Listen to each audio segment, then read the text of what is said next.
만약에 사람이 아프지 않고 한 80년을 살아간다면 이 80년 동안 뭐 하면서 살아갈까요?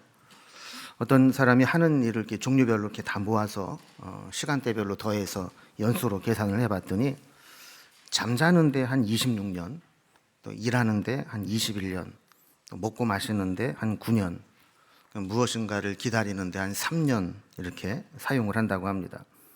되게 잠자는 시간 정해져 있고 먹고 마시고 또 일하고 하는 시간 다 일정하기 때문에 그럴 것 같다 하는 생각이 드는데, 저는 뜻밖의 조사 결과가 기다림의 시간입니다.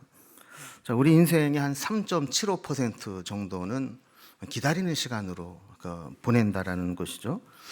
얼핏 들으면 선뜻 수긍이 가지 않지만 가만히 생각을 해보면 우리 삶 가운데 자잘한 기다리는 시간부터 또 뭔가 중요한 문제에 대해서 결과를 기다리면서 기다리는 그 기다림까지 우리가 산다는 것은 중간중간 기다림의 연속이 아닌가 하는 생각이 들기도 합니다. 여러분, 요즘 같으면 여러분들은 뭐를 제일 많이 기다리세요? 어떤 일이 있으면 좋겠다 하고 기다리세요? 아마도 이놈의 지긋지긋한 코로나가 언제쯤 끝나나, 좀 빨리 좀 끝났으면 좋겠다, 그날을 기다리지 않을까 싶습니다.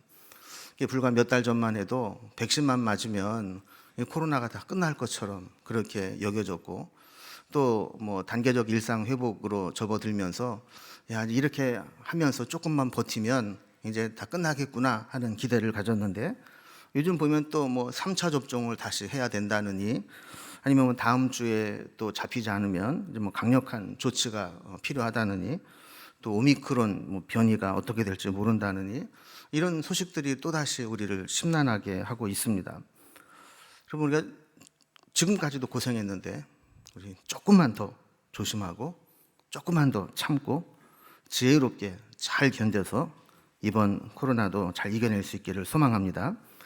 제가 섣불리 예언을 하나 좀 하면, 이 코로나는 언젠가는 반드시 끝납니다.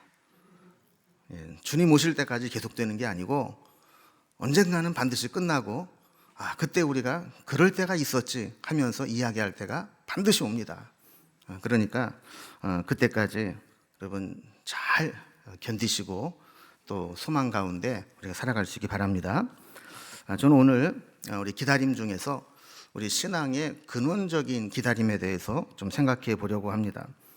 우리는 가장 근원적으로 무엇을 기다리면서 살아가야 될까요? 우리가 보통 중요한 일을 D-Day라고 이야기하고 D-며칠, D-며칠 이렇게 하면서 그날을 하루하루 기다리고 살아갑니다. 우리가 살아가면서 크고 작은 기다림들이 우리 인생에 늘 주어지게 되는데, 가장 근원적이고 궁극적인 기다림은 주님 앞에 서는 것입니다. 우리가 살아생전에 주님이 다시 오신다면 이 땅에서 주님을 맞이하게 될 것이고, 만약에 우리가 먼저 주님 품에 가게 된다면 그때 주님을 만나게 될 것입니다. 우리가 D-며칠이 남았는지 아무도, 우리 각자의 시간표는 모르지만 언젠가 우리에게 주님이 다시 오시든지 주님 앞에 서게 되든지 그 날을 우리가 기억하고 살아가야 됩니다. 오늘 본문에 보면 처음 예수님이 이 땅에 오실 때 그 예수님의 오심을 오랜 세월 동안 성전에서 기다리며 지냈던 사람들이 나오게 됩니다.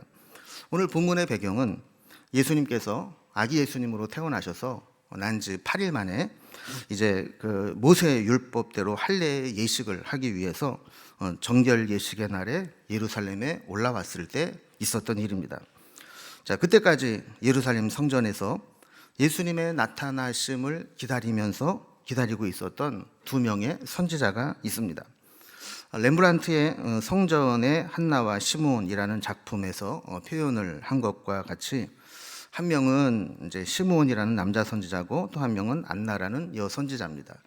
이게 위에 서서 이렇게 하나님 앞에 기도를 드리는 여자가 안나 선지자이고, 아래쪽에서 아기를 이렇게 바라보고 있는 분이 이제 시므온이라고 하는 이제 선지자죠. 오늘 본문인 누가복음 2장 36절 이하에 보면 이 중에 안나라고 하는 여자 선지자가 나옵니다. 이 누가는 안나에 대해서 설명을 할 때 아주 짧게 압축적으로 표현을 해놓고 있어서 그냥 몇 절 안에 그냥 쑥 지나가 버리고 말아요. 속독을 하다 보면 안나가 있었나 싶을 정도로 그냥 금방 지나가 버리게 짧게 기록을 하고 있습니다. 그러나 이제 누가의 이 문장력으로 보면 그 짧은 표현 안에 안나에 대한 많은 정보들을 우리에게 제공해 주고 있는 것을 보게 됩니다. 그래서 우리가 옛날에 학교 다닐 때 국어 시간에 밑줄 그어가면서 그걸 설명을 막 이렇게 적고 했던 공부하는 식으로 오늘 본문을 좀 공부를 해보면 그냥 표면적으로 읽을 때와는 다른 은혜를 발견할 수 있을 것입니다. 오늘 이제 안나에 대해서 누가는 두 가지 부분으로 설명을 합니다. 첫 번째 부분은 외적인 부분입니다. 겉으로 드러난 외적으로 설명할 수 있는 설명을 하나 하고 그 뒷부분에는 영적인 의미로 해석에 가까운 그런 설명을 하고 있습니다. 먼저 전반부에 이 외적인 설명을 먼저 보면 36절, 37절에 또 아셀 지파 바누엘의 딸 안나라 하는 선지자가 있어 나이 매우 많았더라.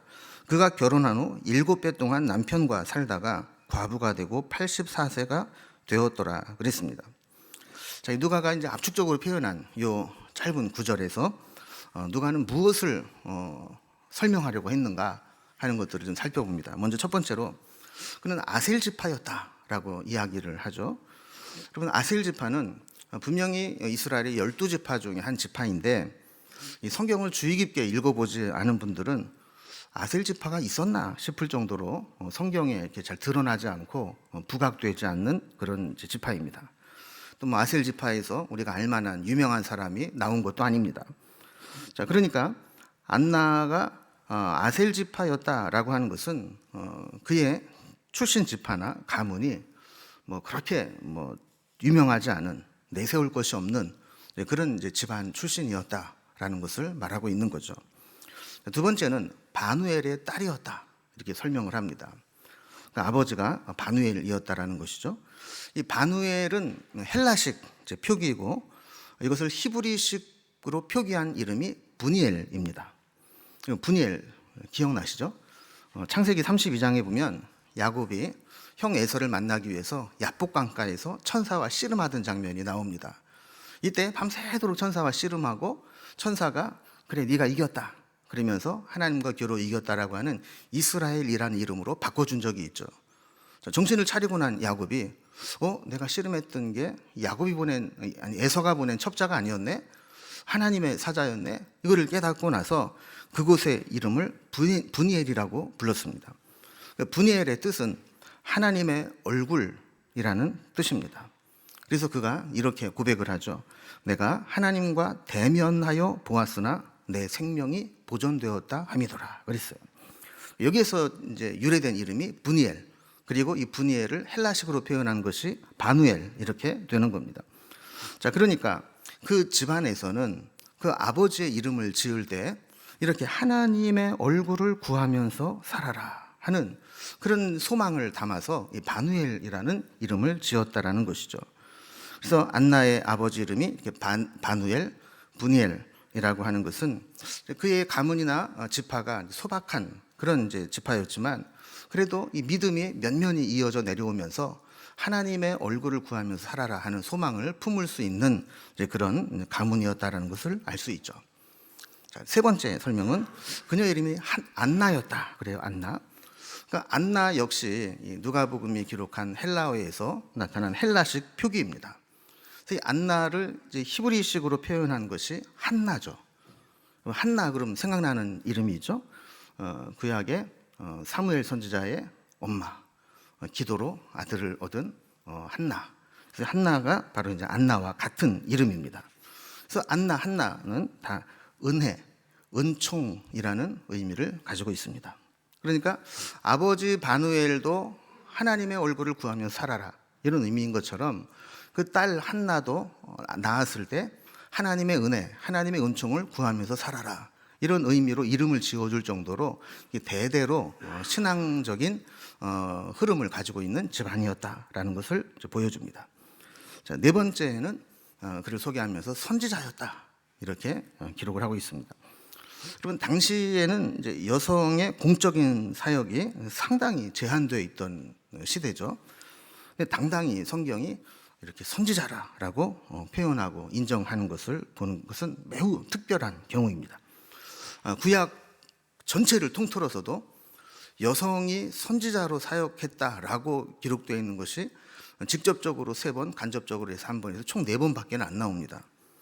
예를 들어서 미리암, 드보라, 훌다, 이사야의 아내, 이 정도가 이제 성경에 여성이 선지자로 활동했던 인물들입니다.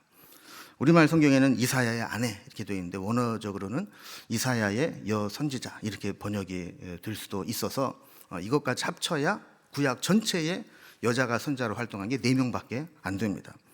그런데 이 누가복음을 이제 시작하면서 이 안나가 여자 선지자로 정식으로 이렇게 호칭을 받게 된 거죠. 그럼 사실 우리나라도 보면 예전에 여자들이 어떤 자기의 이름으로 불려지거나 또는 어떤 공적인 직함을 갖는 일이 거의 없었습니다. 제가 어렸을 때를 기억으로 보면 이 동네 아줌마들 부를 때 이름 부른 사람은 거의 없어요. 누구 엄마 부르든지 뭐 어디 댁 이렇게 부르든지 하지 공적인 직함이라든지 이름을 이렇게 불러준 적이 거의 없어요. 근데 하물며 이때야 오죽했겠느냐는 거예요. 이렇게 안나가 성경에도 공식적으로 선지자라고 칭했다라고 하는 것은 누구도 부인할 수 없을 만큼 그렇게 모든 사람들에게 명망이 있고 영적으로 깨어있는 선지자의 역할을 해왔다라는 것을 보여주는 것이죠. 5번째로 성경은 이 안나를 고령의 과부였다 이렇게 설명을 하고 있습니다. 일단 나이가 많았다는 거예요. 그리고 결혼한 후 7년 동안 남편과 함께 살다가 과부가 되었습니다. 근데 그 다음에 나오는 구절이 좀 이렇게 번역과 해석상 좀 논란이 좀 있습니다. 자, 과부가 되고 84세가 되었더라라는 것을 과부가 된 후에 84년을 더 살았다 이렇게 보는 견해가 있습니다. 당시 이 결혼 정년기가 한 14세쯤 되었다고 그래요. 거기다가 결혼해서 7년을 같이 살았습니다. 그리고 만약에 혼자 지낸 횟수가 84년이라면 그때의 나이, 현재 나이가 적어도 한 105세 정도는 됐다고 보는 것이죠. 그런데 그 당시에 100살을 넘긴 사람은 거의 없었고 평균 수명도 짧았기 때문에 대부분의 학자들은 이것을 이렇게 봅니다. 과부가 되어 84세가 되도록 또 과부가 되었고 84세라. 그때 당시 최종 나이는 이미 84세였고 그때까지 과부로 살았다 이렇게 본다는 겁니다. 그럼 지금은 우리가 84세 그러면 그렇게 나이가 많이 먹은 게 아니에요. 한참 청춘이시잖아요, 우리 교회 권사님들도. 근데 그 당시에 84세면은 정말 이렇게 천수를 누리고도 남는 그런 이제 나이로 여겨졌던 때죠. 그러다 보니까 우리가 이제 흔히 하는 말처럼 우리가 얼마나 오래 사느냐가 중요한 것이 아니라 어떤 상태로 오래 사느냐가 중요하다. 그런 이야기를 하지 않습니까? 자, 그런 것처럼 이렇게 오래 살면 살수록 몸은 쇠해지고 경제적인 능력은 없어지고 누군가에게 신세를 지고 도움을 받아야 될 상황이었다는 겁니다. 그래서 사도행전과 서신서들을 보면 초대교회에서 가장 중요하게 여기는 주된 사역 중에 하나가 이렇게 과부된 분들을 공개하고 섬기는 겁니다. 특히 참 과부 이렇게 구분을 하면서 신앙적으로나 생활적으로 우리가 존경해야 될 사람들을 따로 구분을 할 정도로 그렇게 도움의 손길이 필요한 사회적 약자였습니다. 그러니까 안나도 아셀 지파였는데 지금 이제 성전에 있었다라고 하는 것을 보면 누군가 예루살렘에서 경제적으로 도와주어야 살 수 있는 고령의 과부였다라는 것을 알 수 있습니다. 자, 안나의 지금까지 이 5가지의 특징들을 가만히 우리가 살펴보면 안나는 사실 인간적으로 볼 때 아주 행복하고 아주 유복하고 또 다른 사람들이 부러워할 만한 그런 인생을 살지는 못했습니다. 오히려 많은 시간을 혼자 되어서 이렇게 고령과 또 경제적인 궁핍으로 인해서 힘든 시간들을 살아온 시간들이 그의 인생 가운데 훨씬 더 길었던 것이죠. 자, 이런 것들을 통해서 보면 이 안나는 뭐 특별한 집안은 아니었지만 그래도 믿음의 가정에서 신앙의 대가 이어져 내려오면서 하나님께 소망을 두고 살아왔는데, 삶의 결과적으로 보면 세상적인 기준으로 볼 때 뭐 그렇게 그들이 기대했던 소망과는 달리 일찍 혼자 돼서 어려운 세월을 오랫동안 살아왔던 인물임을 볼 수 있습니다. 자, 만약에 이제 여기에서 끝났다면 안나는 참 불쌍한 사람, 참 우리가 좀 긍휼히 여겨야 될 사람, 이렇게 볼고 끝날 거예요. 그런데 성경은 그 다음에 이어서 나오는 안나에 대한 해석에 우리를 주목하게 합니다. 그럼에도 불구하고 그는 어떤 삶을 살았는가, 이 안나의 영적인 부분을 해석해 주며 소개할 때 이렇게 합니다. 37절 뒷부분부터 38절을 보면 이 사람이 성전을 떠나지 아니하고 주야로 금식하며 기도함으로 섬기더니 마침 이때에 나와서 하나님께 감사하고 예루살렘의 속량을 바라는 모든 사람에게 그에 대하여 말하니라 그랬습니다. 여러분, 이 소개를 또 아까처럼 살펴보면서 이 소개에 나타난 이 안나는 어떤 삶을 살았는가, 어떤 삶의 반전이 있는가 하는 것을 좀 살펴봅니다. 먼저 첫 번째로 성전을 떠나지 아니했다 그랬습니다. 여러분, 성전을 떠나지 않았다는 것은 몸이 성전에 늘 있었다는 것을 의미하는 것 같지는 않습니다. 그러니까 성전에서 취식을 하면서 거기서 생활했다, 이런 의미는 아니라는 거죠. 성전에 그럴 만한 공간도 없습니다.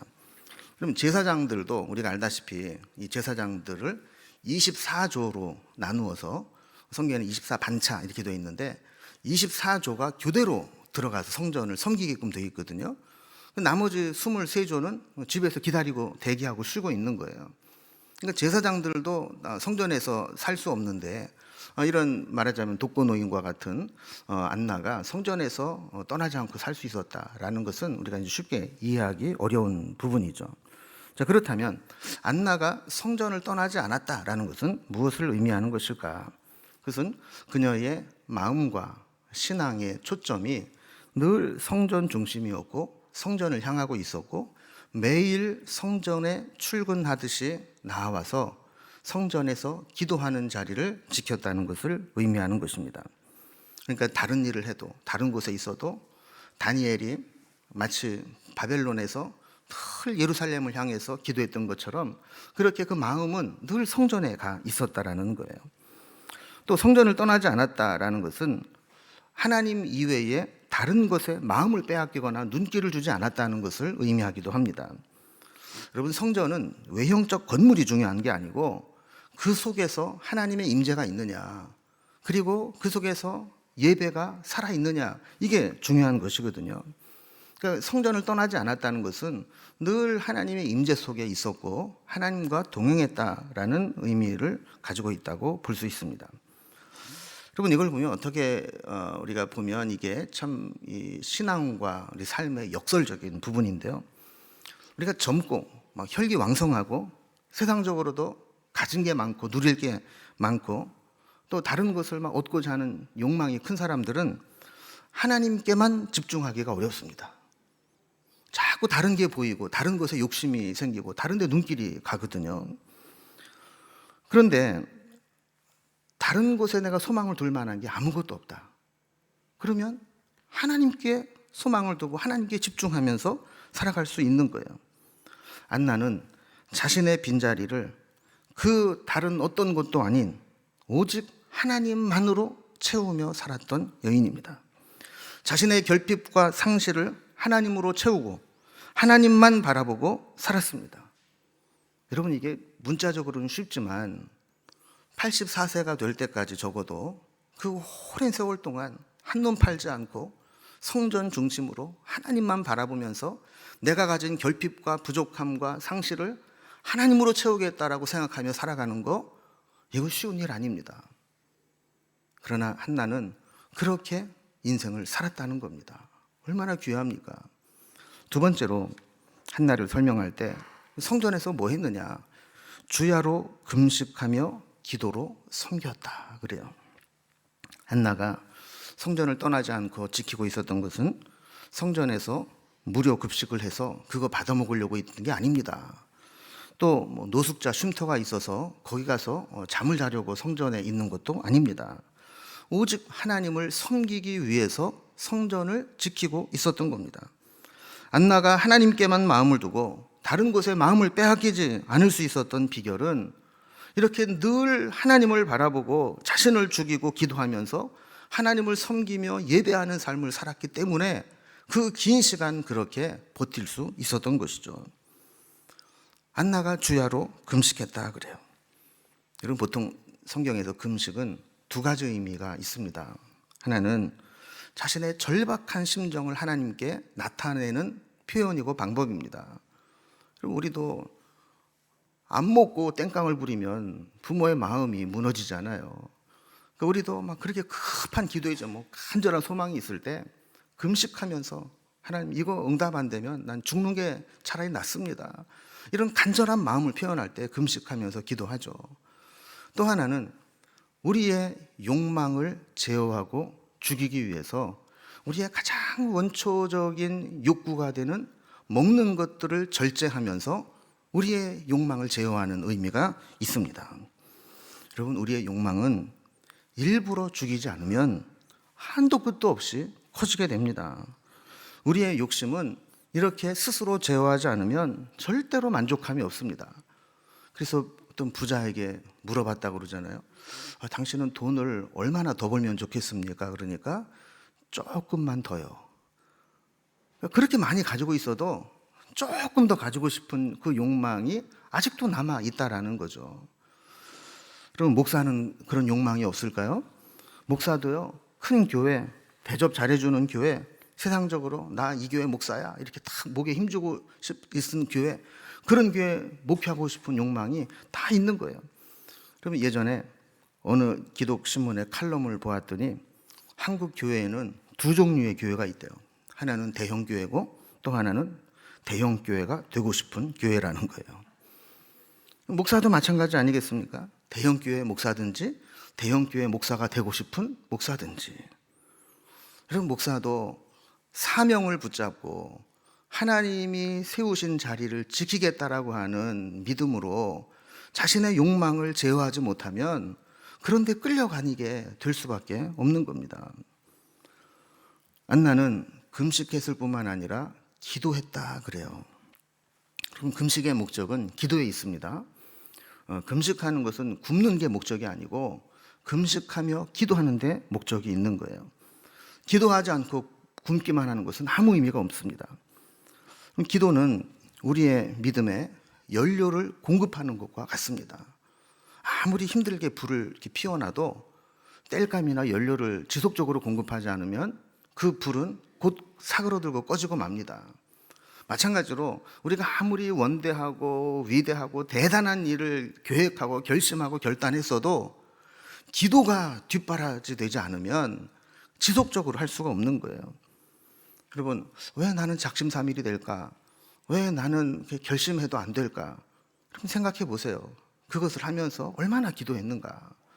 정말 기도하면서 하나님이 주시는 힘을 공급받으면서 그 일을 지속했는지, 아니면 마음만 굳게 먹고 기도하지 않아서 제풀에 꺾여서 중간에 중단됐는지, 이거를 보면 알 수 있는 겁니다. 지속적인 기도 없이 그 어떤 위대한 사역도 끝까지 하기가 어렵습니다. 기도가 중요하고도 좋은 것은 기도는 어떤 상황에서도 할 수 있다는 겁니다. 나이가 많아도, 몸이 불편해도, 가진 게 없어도, 교회 올 시간이 없어도 기도 못할 상황은 없습니다. 숨만 붙어 있고 생각만 할 수 있으면 어떤 상황에서도 기도할 수 있습니다. 안나는 금식하며 기도했습니다. 뿐만 아니라 성전에서 금식하며 기도함으로 섬겼다 그랬습니다. 그리고 섬겼다라는 말의 다른 표현은 예배했다라는 거예요. NIV 성경에 보면 이 부분을 예배했다 그렇게 번역을 하고 있는 것을 보게 됩니다. 여러분, 성경에서는 종종 섬긴다는 말과 예배했다라는 말을 같은 의미로 혼용해서 번역할 때가 많습니다. 그래서 예배, 섬김 같은 serve라는 단어, worship이라는 단어를 쓰기도 하거든요. 그러니까 이 한나는 성전을 떠나지 않고 하나님께 집중하면서 기도하고 금식하고 하나님을 예배하고 섬기면서 그 자리를 지켜왔다라는 거예요. 세 번째, 한나는 예수님을 통해 이루어질 예루살렘의 속량을 바라고 기다렸다 그랬습니다. 안나는 사람들이 볼 때에는 나이 많은 과부였습니다. 그럼 과부라는 호칭은 죽은 남편과의 관계에서 생성되는 호칭입니다. 그러나 안나는 기도하는 가운데 메시아의 임하심을 들었고 예수님에 대한 계시를 받은 이후로 그런 죽은 남편과의 관계를 초월해서 예수님을 기다리는 인생으로 바꾸었습니다. 그래서 다른 사람은 안나를 과부된 지 오래된 여인으로 볼지 몰라도 안나는 예수님의 오심을 기다리는 선지자로서 살아왔던 것이죠. 38절에도 보면 예루살렘의 속량을 바라는 모든 사람에게 그에 대하여 말하니라. 제가 아까 누가복음 2장의 오늘 배경을 설명드리면서 그 배경이 예수님께서 8일 만에 율법, 모세 율법의 관례대로 성전에 나오고 있을 때 있었던 일이다 그러면서 그를 기다리고 있던 사람이 2명의 선지자가 있었다고 그랬죠.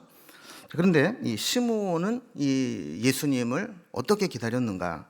25절에 보면요, 예루살렘에 시므온이라 하는 사람이 있으니 이 사람은 의롭고 경건하여 이스라엘의 위로를 기다리는 자라.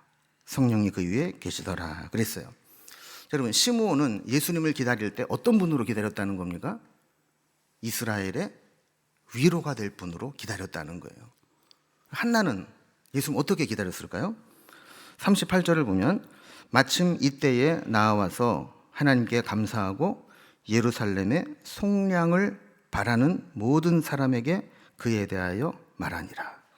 안나 선지자는 예수님이 예루살렘의 속량을 이루어줄 분으로 바라고 기다렸다라는 겁니다.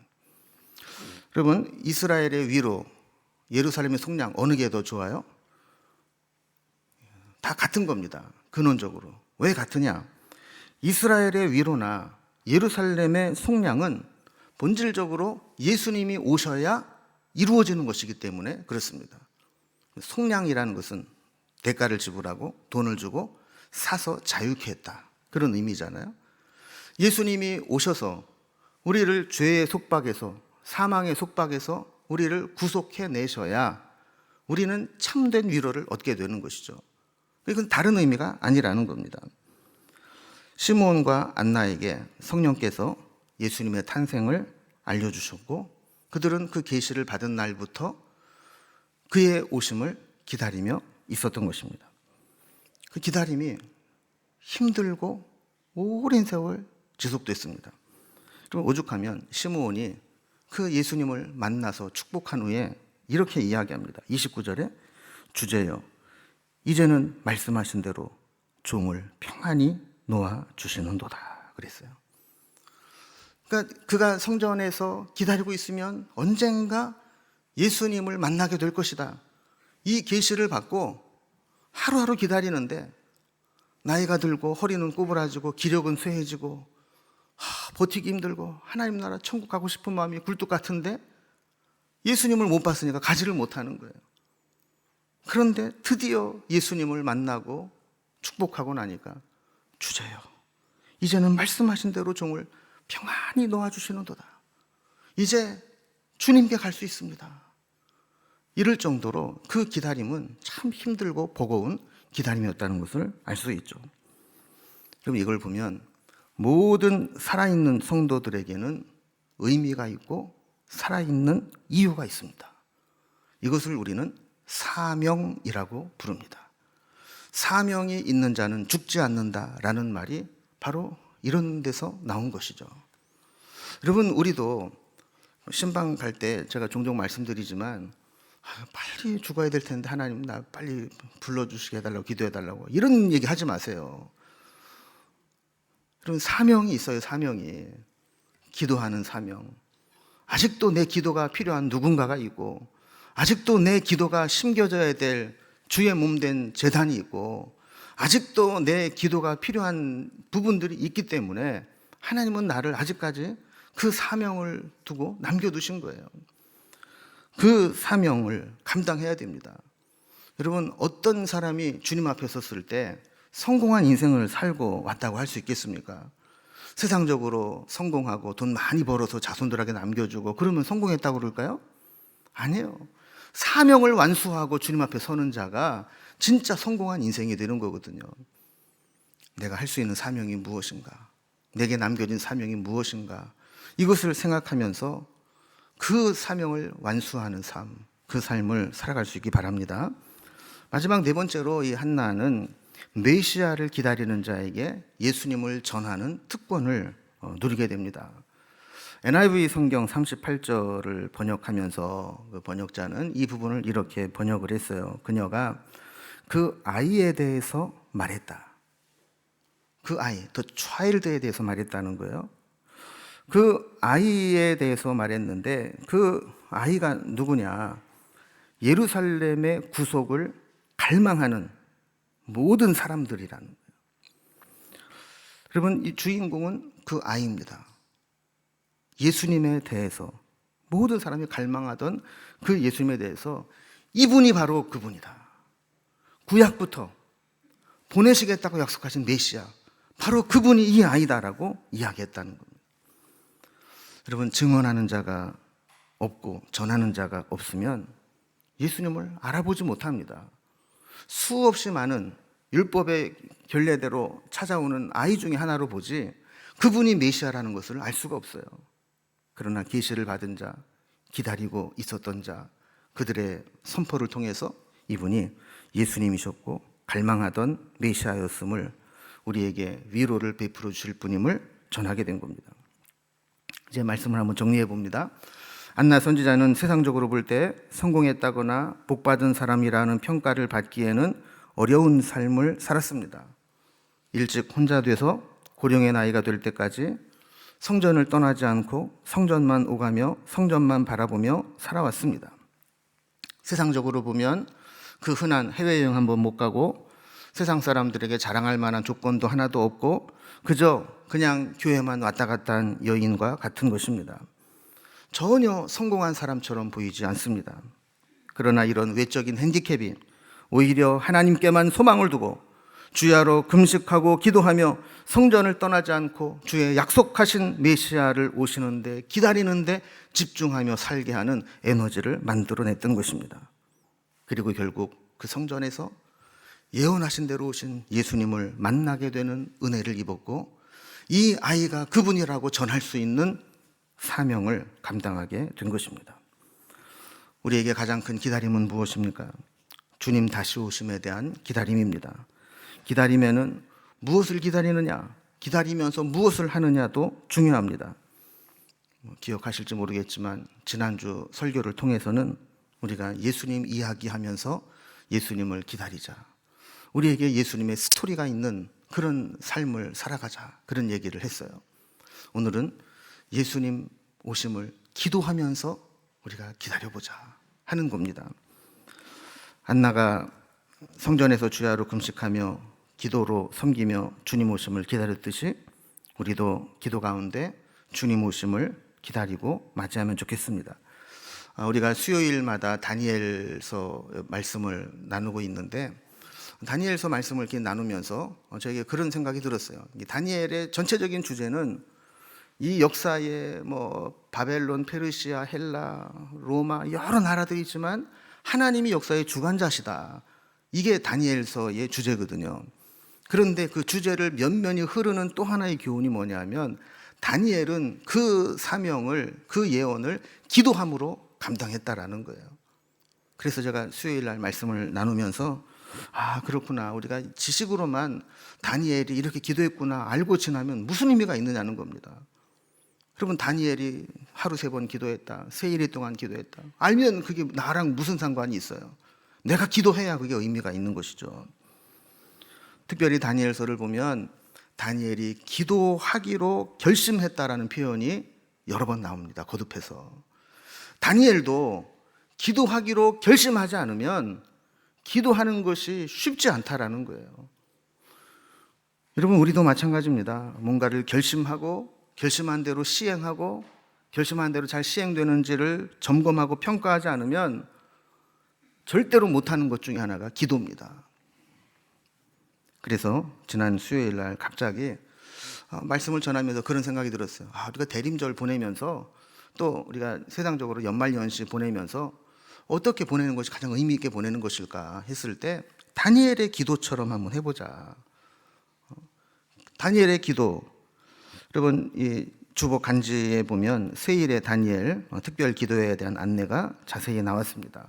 이 다니엘의 기도의 외형적인 특징은 크게 두 가지죠. 하나는 하루에 3번씩 예루살렘으로 향한 성문을 열고 바라보며 기도했다는 것이고, 또 하나는 세 일회 동안 기도하다가 세 일회 만에 응답받았다는 거예요.